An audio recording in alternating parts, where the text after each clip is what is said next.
de Yuri Lotman y de la publicación de su obra Cultura y Explosión. Agradezco también la presencia de Ainara Miguel, profesora de la Universidad del País Vasco, por haber aceptado nuestra invitación y estar aquí en representación de la Asociación Española de Semiótica. Agradezco también la confianza depositada en mí de Jorge Lozano, director del GESC, copresidente de la Asociación Ibérica de Semiótica y profesor de Semiótica en esta misma facultad, por haber permitido que sea yo quien coordine estas jornadas. Gracias también a Óscar Gómez por el diseño del cartel de estas jornadas, de esta actividad, y por supuesto gracias por la participación de todos los ponentes en estas jornadas en las que recordamos a Yuri Lotman y su pensamiento. En especial agradezco la presencia y el apoyo prestado por los profesores Gianfranco Marrone y Tarcisio Lancioni, que han venido desde Italia expresamente para participar de estas jornadas. En ese sentido, tengo que disculpar la ausencia del profesor Paolo Fabri, que finalmente no ha podido venir a Madrid, pero que nos envía sus saludos y sus mejores deseos. Por último, que no en último lugar, agradezco la implicación del profesor Fernando Quirós, director del Departamento de Periodismo y Nuevos Medios, por la implicación que ha tenido en la difusión de esta actividad, y también a la Facultad de Ciencias de la Información por poner a su disposición sus instalaciones y recursos para esta actividad. Es importante que este tipo de jornadas tengan cabida, apoyo y difusión en la universidad pública de nuestro país para demostrar así que la semiótica es un instrumento útil para el estudio y análisis de los objetos de nuestra cultura y de nuestro presente. Objetos que para la semiótica han de ser analizados desde un punto de vista textual, es decir, como un conjunto de signos entretejidos entre sí que significan, producen sentido y permiten describir cómo es nuestra sociedad. En estas jornadas se van a exponer trabajos sobre el fenómeno de la fama, sobre la moda, sobre la película Apocalipsis Now, sobre la propaganda terrorista, sobre el museo, sobre la cultura manga, sobre el nacionalismo en Ucrania. Todos ellos objetos del presente pertenecientes a diferentes estratos de nuestra cultura, que nos permiten estudiar el universo semiótico en el que nos encontramos inmersos. Un universo penetrable, dinámico y sujeto a múltiples cambios y mutaciones, tal y como sostenía Yuri Lotman. El día de hoy se desarrollará del siguiente modo. A partir de las 11 impartirá una conferencia el profesor Jorge Lozano. A continuación tendrá lugar la mesa en la que participamos los miembros del Grupo de Estudios de Semiótica de la Cultura, y por la tarde, a partir de las 4, tendrá lugar la mesa en la que participarán los profesores Marrone y Lancioni. Espero sinceramente que disfrutéis de estas jornadas y que todo el esfuerzo puesto en ellas no sea en vano. Muchas gracias. A continuación, cedo la palabra a Ainara Miguel. Buenos días a todos. Bueno, me han encomendado dos trabajos, espero hacerlos rápido y bien. Entonces, el primero es representar aquí a la Asociación Española de Semiótica. El segundo, representar al profesor Lozano, que no necesita mucha presentación, pero bueno, haremos ambos lo mejor que se pueda, como digo. La Asociación Española de Semiótica, además de reunir a todos los investigadores, todos los profesores interesados en la disciplina, tiene como objetivo organizar un congreso bianual, y en eso estamos ya inmersos, en la organización del próximo congreso, que sería el 18º Congreso Internacional de la Asociación Española de Semiótica, y a la vez el 9º Congreso Internacional del Departamento de Comunicación Audiovisual de la Universidad del País Vasco. Será pues en Bilbao en noviembre del año que viene, 13, 14 y 15 de noviembre de 2019. El título es el mismo que el de un poema de Jorge Luis Borges. El congreso se titula El otro, el mismo. Figuras y discursos de la alteridad. Nos interesa pues la alteridad en todas sus formas. ¿Qué tiene que decir la semiótica de la alteridad en el mundo natural, que diría Greimas? ¿Qué tiene que decir la semiótica de la representación de esa alteridad, de ese otro? Entendido siempre el otro como decía Platón, ¿no? Porque no se puede concebir ni siquiera definir el mismo sin ponerlo en relación con el otro, con la multiplicidad de otros. porque el otro no es esencial, es una noción bastante relativa, bastante coyuntural, que solo toma sentido eso, en relación con el mismo, con uno mismo, o bajo la mirada de alguien. Ese otro al que el mismo siempre coloca en una posición de inferioridad, o en palabras de Víctor Stoiquita, el ojo identitario marca el centro y la alteridad se sitúa en la periferia. Y entre el centro y periferia existe siempre una relación de poder, una tensión estructural. El otro también se construye en gran medida, lo construye él mismo. Y vemos pues que es un concepto muy amplio en el que caben muchísimas aportaciones, y un concepto de plena actualidad. Porque, como decía el maestro Eco, el otro, o la ética, ¿no?, empieza cuando entra en escena el otro. Y yo creo que realmente en el mundo de hoy, con Trump en el gobierno americano, con la victoria de Bolsonaro en Brasil, son gente que ha ganado elecciones pisoteando al otro. Por eso pensamos que es un concepto de plena actualidad. Tampoco la piel es una frontera, es decir, hasta ahora he hablado de un otro exterior de sociología, pero realmente la piel tampoco es una zona limítrofe, no es una frontera, no es un confín donde empieza el otro y acabo yo, porque dentro de uno mismo, en la vida interior también hay otros, ¿no? Yo soy el otro, que decía Rimbaud, o Freud también distinguía entre el yo y el ello, siendo el ello aquello que era el caos, las pulsiones. Por lo tanto, ya digo, el tema será muy muy amplio. Es ese otro que está dentro de nosotros, ese otro que está fuera, y bueno, esperamos con un tema tan amplio tener éxito y recibir muchas comunicaciones. Contaremos, esperamos, con la presencia del profesor Lozano en el Congreso, la presencia y una ponencia, y esperamos también contar con la presencia de Santos Unzunegui, por supuesto, y de Landowski, Stoiquita, gente que de verdad ha pensado sobre la alteridad. Sobre el Congreso estoy y poco más. Voy ahora a hacer mi segundo cometido, que es presentar al profesor Jorge Lozano, ahora mismo director del Grupo de Estudios de Semiótica de la Cultura y fundador y presidente de la Asociación Ibérica de Semiótica. Ha sido también director de la Academia de España en Roma, secretario de redacción de Revista de Occidente, presidente de la Asociación Española de Semiótica hasta hace nada. Es autor de obras de referencia como Persuasión, Estrategias del Creer, El discurso histórico, con prólogo de Umberto Eco, Análisis del discurso. Es profesor catedrático en esta misma universidad, ha sido profesor visitante en Bolonia, también en la Universidad de Venecia, y nadie mejor que él, que escribiera el prólogo de Cultura y Explosión, para hablar de Cultura y Explosión, de la obra y del 25 aniversario, bueno, y para homenajear, ¿no?, a Lothman en este 25 aniversario de su muerte. Gracias. Bueno, muchísimas gracias. Qué bien me presentas, Ainara. Yo creo que tienes que formar parte del GESC, ¿eh? O sea que estás investida ya. Traigo los saludos de Paulo Fabri, que en este momento está con una visita médica, y os saluda y dice que lamenta mucho y que le da mucha rabia que esté aquí, que por qué no está él aquí y está en cambio el profesor Marrone y el profesor Lancioni. Yo he dicho que a veces sucede.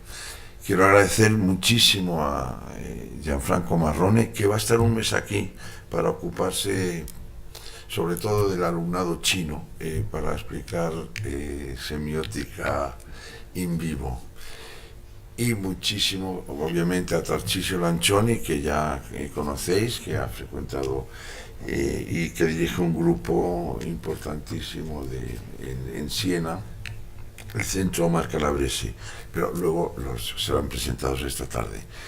Quiero especialmente saludar, un poco triste, ma non troppo, porque siempre ganaremos al final, a los colegas que vienen de Brasil después de esta momentánea derrota. Saludo a Margarida, que la conocéis porque siempre que hay algo, siempre que hay un profesor italiano, ella viene para saludarlos, que viene en representación de María Augusta Babo, que no puede asistir, que se ha disculpado, y que viene y que asistirá al congreso de Marrone, y me ha traído ya el texto que ha escrito. Y saludo a otros miembros de la Asociación Española de Semiótica, a Raquel Nogal y a Rodrigo, que hace fotos, que vienen de los más lejos de todo, que vienen de Burgos, que es un sitio. Saludo al profesor Antonio González, que fue el primer español que conoció a Umberto Eco en Bolonia. Me precedió muchísimo porque es muchísimo mayor que yo. Y a Javier Martín Domínguez, mirarle, porque va a ser el próximo director de televisión española si las cosas funcionan bien. O sea, si estos expertos son capaces de votar bien, lo veréis, el próximo director de la televisión. Gracias a todos. Y bueno, comienzo, gracias a Ainara, nos veremos en Bilbao seguramente. Y gracias a Miguel, que ha sido el responsable de coordinar todo esto y de soportar mis neuras.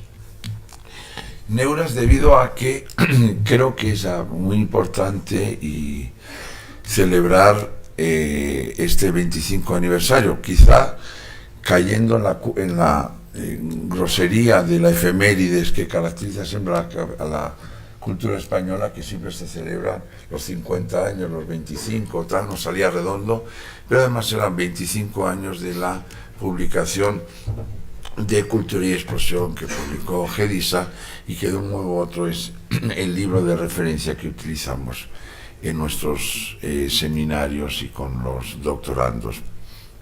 Y hemos querido hacer una especie de display en esta reunión, viendo, porque van a participar alumnos que vinieron a hacer tímidamente un TFG y han aceptado bajo mi dirección las coordenadas de la Semiótica de la Cultura, y que han conocido a Lotman y van a exponer algunos de sus trabajos. Creo que es lo más importante. Luego el grupo GEST, parte del grupo GEST, participará con sus trabajos, en concreto Miguel, Enrico González y Óscar Gómez. Y luego tendremos las conferencias de Tarcisio Lancioni y Gianfranco Marrone.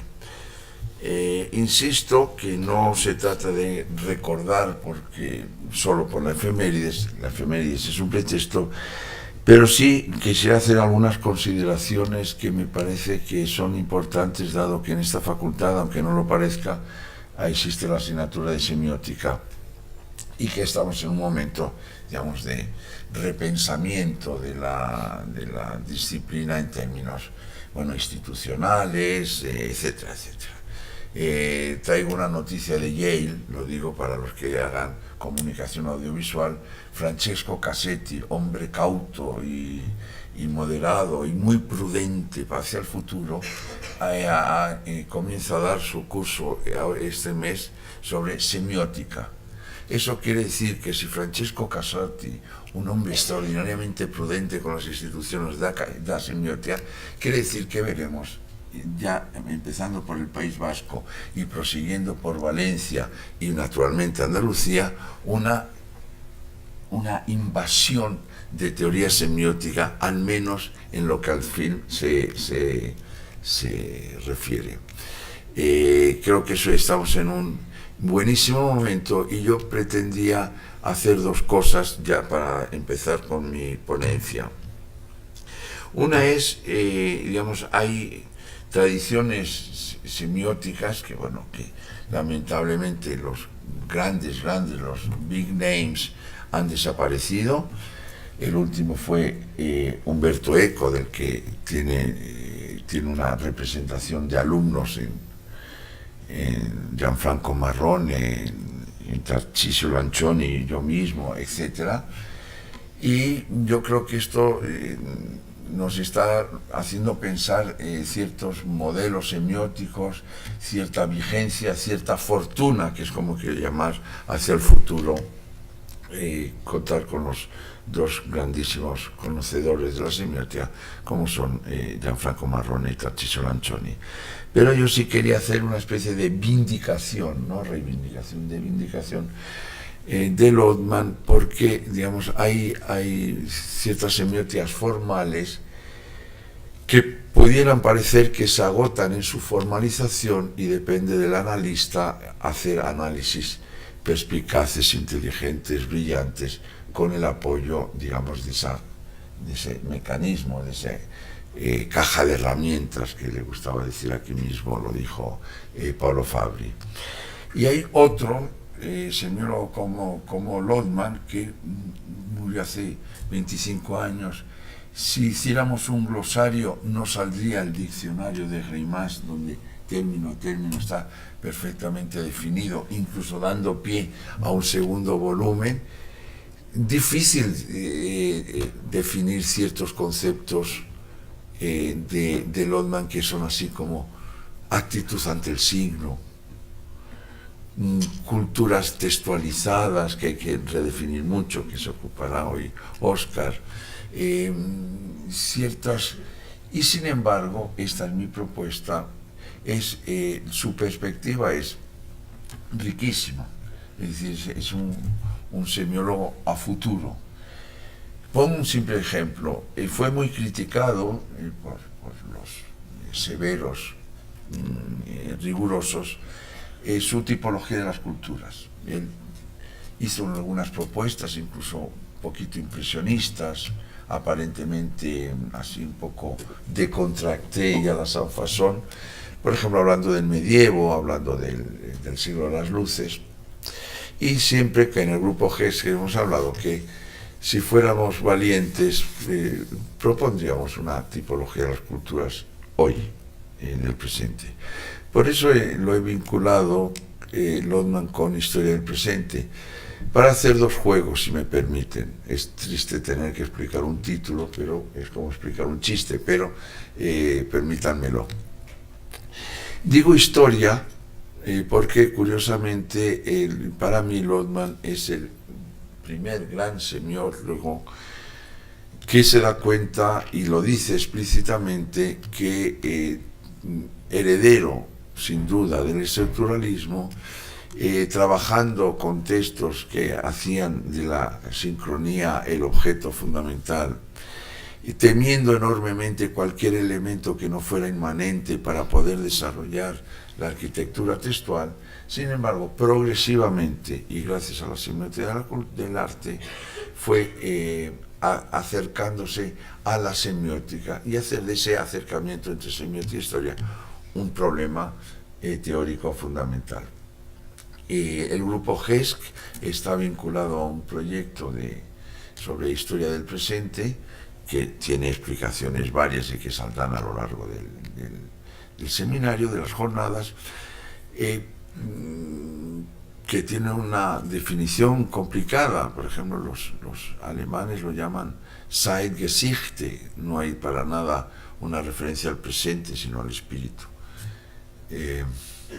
La Histoire de temps présent en Francia tiene una confusión con la historia contemporánea que no delimita mucho con la historia actual. En cambio, la historia del presente, curiosamente, es un concepto aceptado en la discusión historiográfica actual, sin limitar la actitud ante el pasado. En ese sentido, yo quería proponer la presencia de Lodman en esa especie de historia del presente y teniendo en cuenta una definición que él da del presente simplemente como estallido de los estados posibles aún no desplegado, que contiene todas las posibilidades de las vías de desarrollo futuro. Esta es la definición que encontramos en tantos textos de Lodman, que no se refiere tanto al presente como una declinación temporal, sino como una especie de elementos que tienen que ver con la aparición, con la presencia, con la explosión en algunos momentos, y con otro que él, que siempre ha manejado categorías semánticas de oposición en todos sus textos, que se opondría, un presente que se opondría más que al pasado, a lo ausente. En ese sentido, yo me he permitido, he visto que una cierta tendencia, por ejemplo, en los colegas del Centro de Arte de Rusia en Venecia, ciertos estudiosos de la cultura rusa, tenemos aquí a Oleg entre nosotros, han buscado en Lodman una extraordinaria fuente para investigar la cultura rusa. Sin embargo, cuando se presentó el último libro de Lodman, Las conversaciones de la cultura rusa, en Venecia, que es una edición que hizo Silvia Burini, la gran traductora de Lodman al italiano, yo insistí en algo que me dio pie a la ponencia que ahora mismo os voy a leer sin más pérdida de tiempo. Esto es, a mí personalmente, y creo que a nuestro grupo, no nos interesa el valor y la importancia de un Lodman hablando del 700 ruso, que sin duda es fundamental. Me interesa cómo analizar los ejemplos. Lo que me interesaba era ver no hacer una genealogía, que es una tentación en la que a veces he incurrido, sino dar una especie de descripción de un pensamiento de Lodman que curiosamente tiene una continuidad enorme desde la teoría de la información, en aquellos años, y ahora lo explicaré, hasta el último Lodman, que habla del concepto de explosión, gradualidad, imprevisibilidad, etcétera, etcétera. Hay tendencias, como saben, a dividir la obra de un gran pensador como Lodman.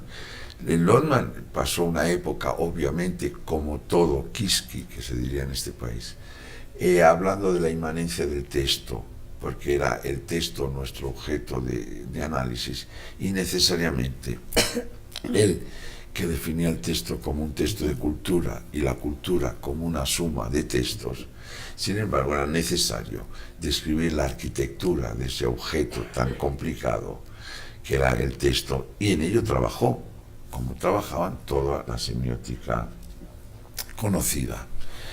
Y se había desmarcado obviamente de una cierta teoría de la información, apuntaba hacia esa inmanencia, y finalmente parecía como que ya hablaba de un tranquilo Lodman sereno que dialogaba con la historia sin tener problemas que anteriormente hubiera habido. En ese sentido me he permitido traeros una ponencia que he hecho para ver en cambio cómo Lodman trabajaba con conceptos de la teoría de la información, pero cómo los actuales conceptos vienen de la misma, por decir, de esa especie de secuencia, con todas las aportaciones que ya sea. Disculpadme este pequeño introito, y os hablo de Yuri Lodman, de la entropía a la explosión de sentido. Comienzo con un exergo, que es un modo muy elegante de comenzar, con una frase de Lodman que dice: el secreto de la historia está en el misterio de su lengua.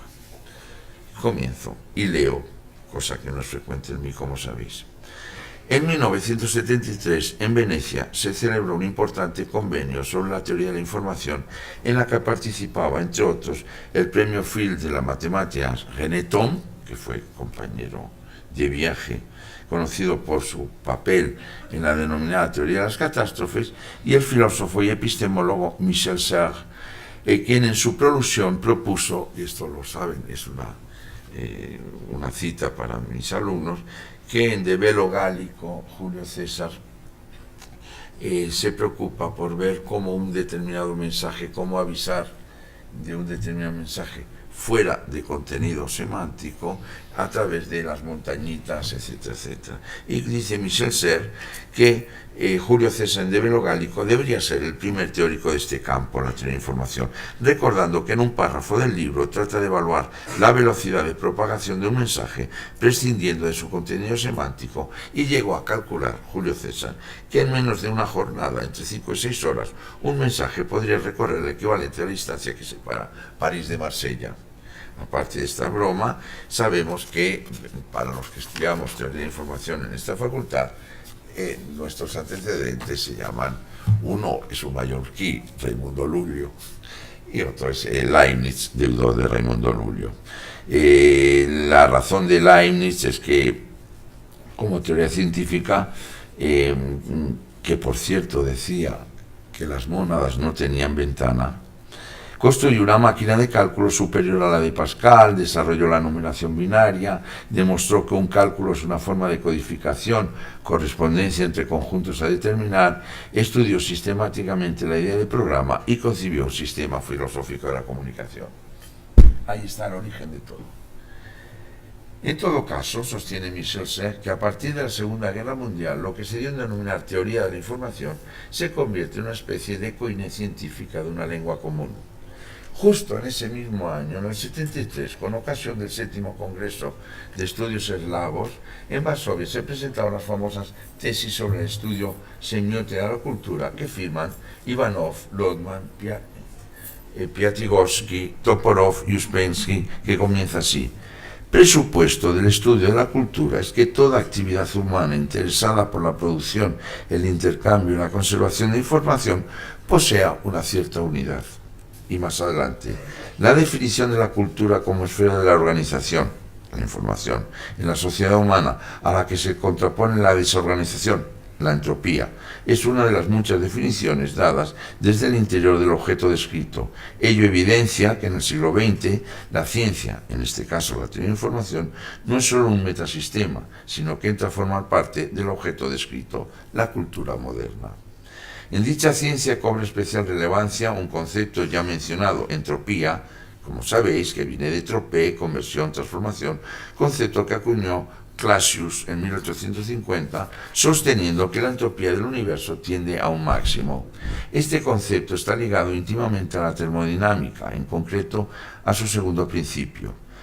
Disculpadme mis orígenes físicos. La entropía, como decía el premio Nobel de Física en el 33, Schrödinger, en su célebre What is Life, no es una idea vaga, sino que es tan mensurable como la longitud de un palo, la temperatura en cualquier lugar del cuerpo, el calor de fusión de un determinado cristal o el calor específico de cualquier sustancia dada. Y añadía, en el cero absoluto de temperatura, menos 273 grados aproximadamente, la entropía de cualquier sustancia es cero. Quiero recordar que a esa temperatura, según mi información, es la que está todavía Walt Disney, que se llama criogenización. Lo digo por si me queréis criogenizar dentro de unos años. En la tumba de Boltzmann en Viena, que es muy simpática, ahí solo está escrito, allí al lado de los Strauss y toda esta gente, aparece grabada en la fórmula de la entropía que debemos a Max Planck, S igual a K por el logaritmo de W. S lo escribe para no confundirlo con la energía, K es la constante de Boltzmann y W es en alemán, bueno, probabilidad, que está aquí el alemán, y en inglés ways, modos. En 1948, décadas después de la muerte por suicidio de Boltzmann, Claude Shannon concluye la redacción de la teoría matemática de la comunicación, donde curiosamente propone para definir a la información la misma definición de entropía que estableciera Planck. H es igual a K logaritmo de W. En este caso H significa información. Ya antes de las más arriba citadas tesis, Lodman, en un viejo artículo de los años 60, Métodos exactos en la ciencia literaria soviética, celebraba la sustitución de la escuela formal de los años 20 por la incorporación de la teoría de la información y de la cibernética, que posibilitarían, según él, una rigurosa teoría de la estructura del texto poético. sin recurrir a discutibles criterios escolásticos que nos consistieran en hablar de un primer Lodman, un segundo Lodman, un tercer Lodman, lo paso rápidamente, sigo sosteniendo que Lodman hablaba la Koiné a la que se refería Serres. No en vano, la idea de la memoria, por ejemplo, inicial y fundamental en Lodman, aparece como información, y el desorden y el caos como entropía. En textos literarios, en obras artísticas, pudo ocuparse de la entropía del lenguaje poético, siguiendo al gran matemático Kolmogorov, que entre los adepti labori se le llamaba el zar del azar, porque fue un genial matemático en Rusia y que trató de formalizar y hacer un axioma, decía él, sobre el azar, y es en el que se basa constantemente Lodman en la estructura del texto poético, como sabéis, para analizar, por ejemplo, la redundancia en un verso, en un poema. Los problemas de la rima estaban gracias a Kolmogorov. Y quiero aclarar que durante muchos años la teoría de información en Moscú y en San Petersburgo, que eran los dos grandes centros, se denominaba la teoría de información semiótica, y la semiótica como teoría de información estaban, por así decirlo, solapadas. Si tenéis alguna duda, preguntarlo cuando está simpático a Lev Manovich, que lo tuvo que estudiar, que estudió semiótica dentro de teoría de la información en Moscú. Luego se pasó al enemigo. La aplicación por parte de Andrei Kolmogorov de los métodos teóricos informacionales al estudio de los textos poéticos hizo posible la medición exacta de la información artística, según Lodman. Tras una necesaria aproximación, en principio inmanentista y alejada del informacionalismo, al texto, objeto de análisis de la semiótica, considerado como algo aislado para poder describir su arquitectura, tanto el viejo estructuralismo como el formalismo ruso presentaban al texto como un sistema cerrado, autosuficiente, organizado sincrónicamente. Lodman, gracias a los desarrollos de la semiótica del arte, entendido como hijo de la explosión, como un mecanismo de los procesos dinámicos y en donde cabe hablar de casualidad gracias a su irrepetibilidad y a su unicidad, decidió acercar la semiótica de la cultura a la historia, diciendo: la lengua es el código más la historia, superando la equivalencia de origen sosiriano entre código y lengua.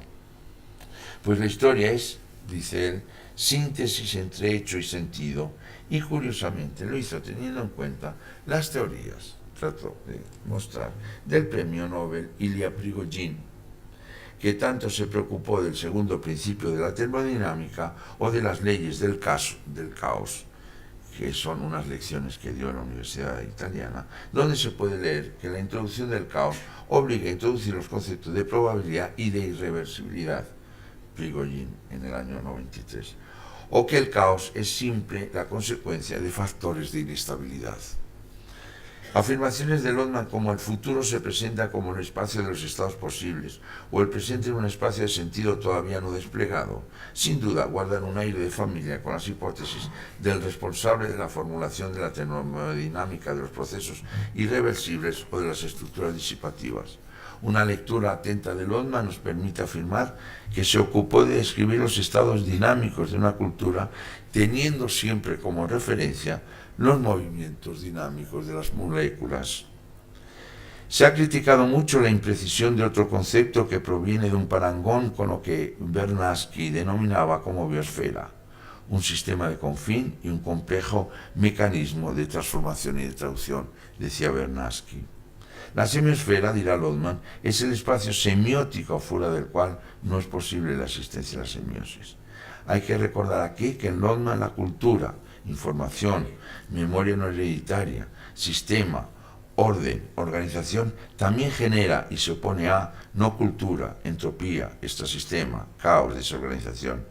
Es el predominio de la dimensión espacial en toda descripción semiótica de la cultura que permite diferenciar cultura de no cultura, fuera de dentro, interior de exterior, espacio semiótico de espacio sin semiosis. Y recordar también una de sus grandes aportaciones a la valoración de los espacios interior y exterior. No es significativa, dice, es significativo para Lodman el hecho mismo de la presencia de un confín o de una frontera, siempre penetrable, más cercano al vocabulario matemático, conjunto de puntos que pertenecen simultáneamente al espacio interior y al espacio exterior, que al de la geografía o de la geopolítica. Si Vernadsky habla de filtros de traducción, la imagen que tiene en la cabeza Lodman es la conversión de entropía en información, de caos en orden, o la posibilidad de transformar la no semiosis en un futuro espacio semiótico. De ahí su extraordinaria propuesta de la traducción de lo intraducible. La traducibilidad de lo intraducible, que exige elevadísima tensión, es precisamente lo que crea las premisas para una explosión de sentido. La imposibilidad de una traducción literal de la lengua de la poesía a la lengua de la pintura, o incluso de la lengua del teatro a la lengua aparentemente parecida del cine, es fuente generadora de nuevos sentidos. Su propuesta de la traducción de lo intraducible en toda cultura no estática, sino dinámica, caracterizada siempre por el poliglotismo, con lenguajes en principio intraducibles entre ellos y donde se encuentran estratos con distinta velocidad, cada uno de ellos, como por ejemplo en un corte, en un segmento de la cultura, la velocidad del lenguaje, de la moda, de la política, etc.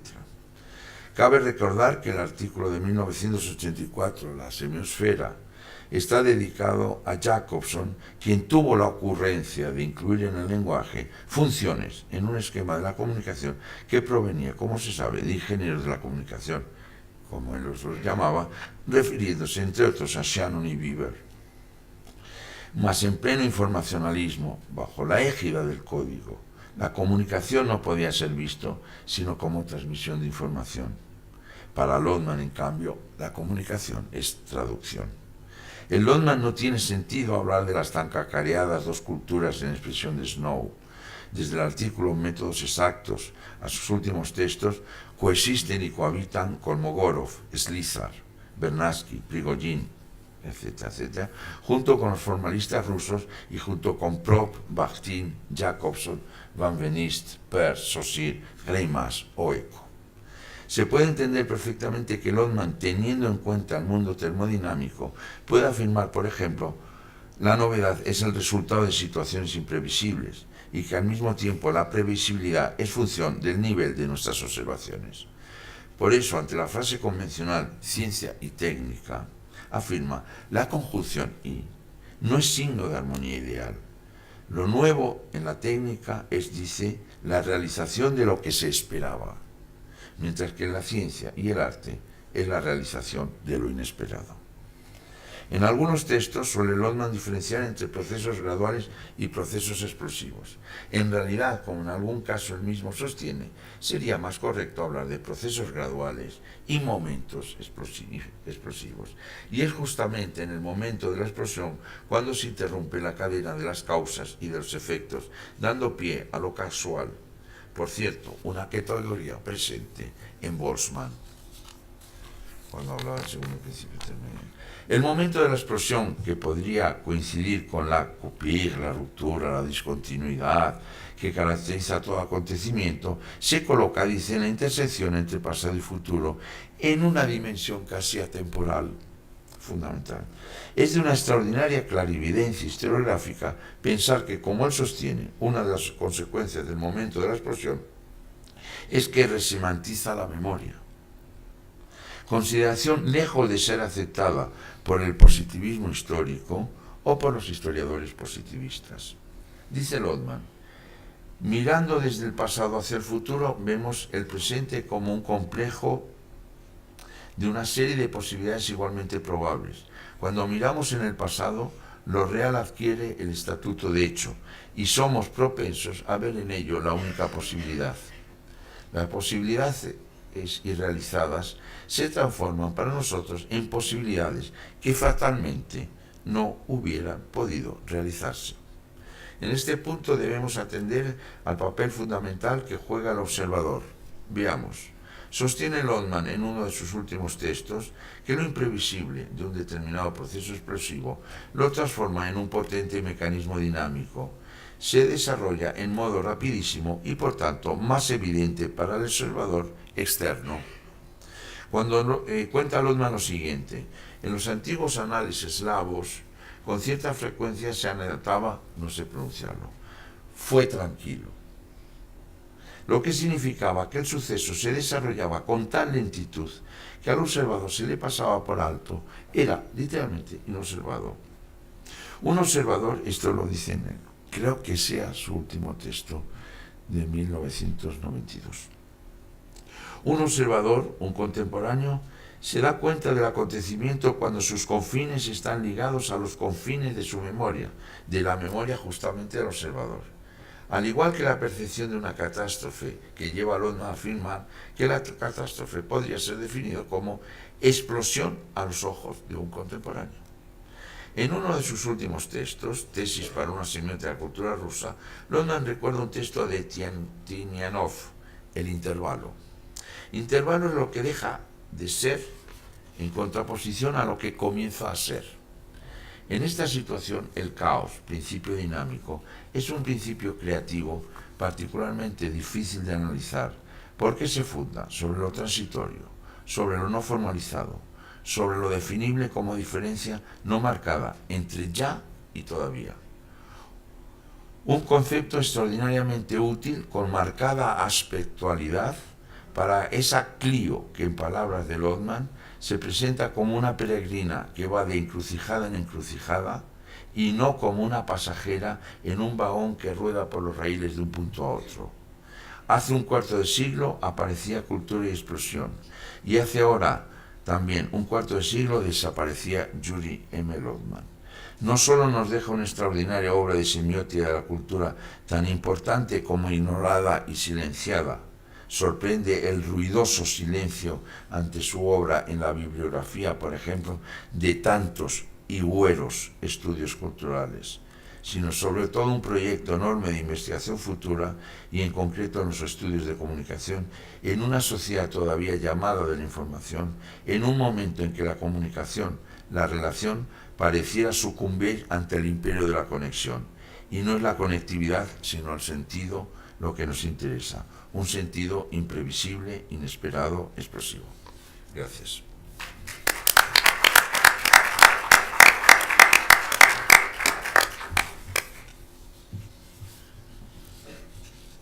Podéis decir algo, no sé que os he apabullado y que estáis impresionados. Le ha impresionado mucho a Marcelo.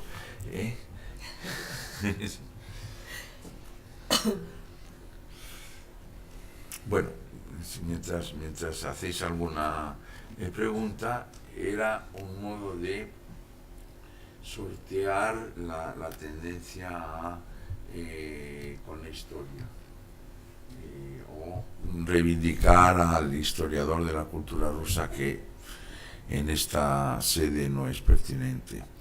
Sin cambio, observar que aunque se hablara de historia, de acontecimiento, de semiótica, etcétera, etcétera, él, en realidad, el pensamiento que tiene de, como he dicho, el intervalo de Tinianov, lo que aparece... gracias. ¿Quieres coger la...? Te dan el micrófono. Regálame. Gracias. Lo que aparece en un sintagma, en una narración, en una historia, en una crónica, aparece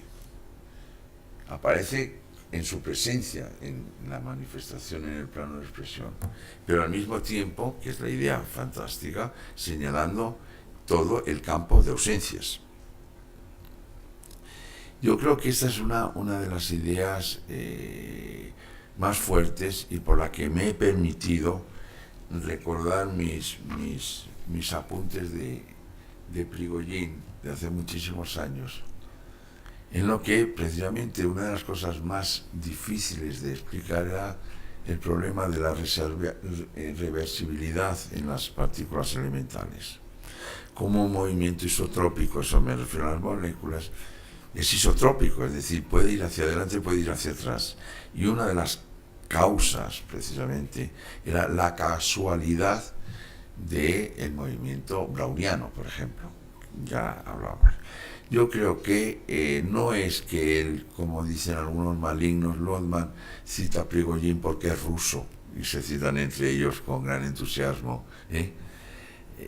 No, no es tanto eso, sino la idea de observar con su formación de la aparición de una señal, como en la vieja teoría de la información, con todo el armamento, obviamente, de semiótica, y buscando, obviamente, un sentido que no se encuentra solo en la dirección temporal, sino en una secuencia o no de gradualidad o explosión, que además, insisto, y era lo que yo quería aportar aquí, que depende del observador. Por eso me parece extraordinario lo de la crónica del cronista que dice: fue tranquilo, no ocurrió nada, porque lo que se buscaba era no pertinente. Todo esto es para daros pie a la palabra, si no pasamos directamente al café.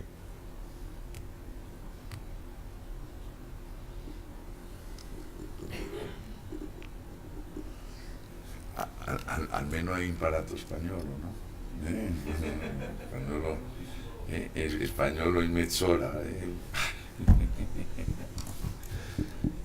Bien, pues si queréis decir algo. A las 12 sería la siguiente sesión. Bueno, pues gracias a todos por vuestra atención y a las 12 es... La mesa GESC. A las 12 la mesa GESC. Muy bien. Gracias.